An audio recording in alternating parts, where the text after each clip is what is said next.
Wait. അപ്പൊ നമ്മള് ഇക്രൂടി കൊടുത്തിട്ടാണ് വന്നേക്കുന്നത്. ഇക്രൂ സമയക്കില്ല വീഡിയോ എടുക്കാൻ.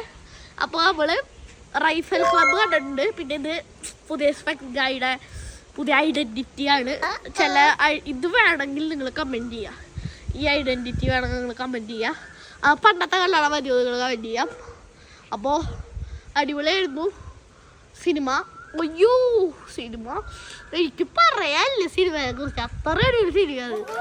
പക്ഷെ എനിക്ക് ഇഷ്ടപ്പെടാത്തൊരു കാര്യം ഹനുമാൻ കൈനെ വെറുതെ ഒരാളാക്കിയാണ്. അതില് ഒരു സെക്കൻഡ് ഹാഫ് പതികേരിയല്ലേ ഉണ്ടായിരുന്നുള്ളൂ ഹനുമാൻ കൈന്. അപ്പൊ സെക്കൻഡ് ഹാഫ് പതികേരിയ ഉണ്ടായിരുന്നുള്ളൂ ഹനുമാൻ കൈന്. വെറുതെ ഒരു കോമഡി ക്യാരക്ടർ മാരിയാക്കിയെന്ന് എനിക്ക് തോന്നി. നിങ്ങൾക്ക് തോന്നിയതെന്ന് വെച്ചാൽ കമന്റ് ചെയ്യാം. എനിക്ക് ശരിക്കും ഹനുമാൻ കൈനെ അങ്ങനെ ആക്കാൻ തോന്നി. കാരണം എനിക്ക് ഭയങ്കര ഇഷ്ടമാണ് പാട്ടൊക്കെ. സിനിമ വെച്ച് നിങ്ങൾ കാണണം എന്തായാലും പോയിട്ട് റൈഫൽ ക്ലബ്ബ്.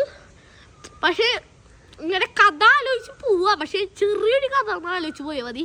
മൊത്തം വെടി പോക അത് ആലോചിച്ച് പോയാൽ മതി. പിന്നെ മാസ് എന്ന് വെച്ചാല് എല്ലാവരും മാസ്. സിനിമയിലെ നായകനും നടിയില്ല, എല്ലാവരും നായകനും നടിയ. അത്രയും അയ്യോ മാസ് എന്ന് വെച്ചാല് ഇത്രയും മാസമുള്ള സിനിമ ഞാൻ കണ്ടിട്ടുണ്ട്. ആവേശമാണത്. പക്ഷെ ആവേശം ഈ കൊല്ലം കണ്ടില്ല. ഞാൻ ഫസ്റ്റ് ആവേശമാണ്. ഇപ്പൊ സെക്കൻഡ് റൈഫൽ കവറില് ഒന്നും പറയില്ല സിനിമ.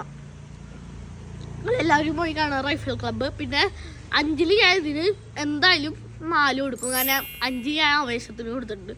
പക്ഷെ ഇത് 4 എനിക്ക് ആലോചിക്കുമ്പോൾ 4 പക്ഷെ കിട്ടുന്ന സിനിമയാണ്. നിങ്ങൾ പോയി കാണണം എന്തായാലും. അപ്പോൾ ശരി, ബൈ.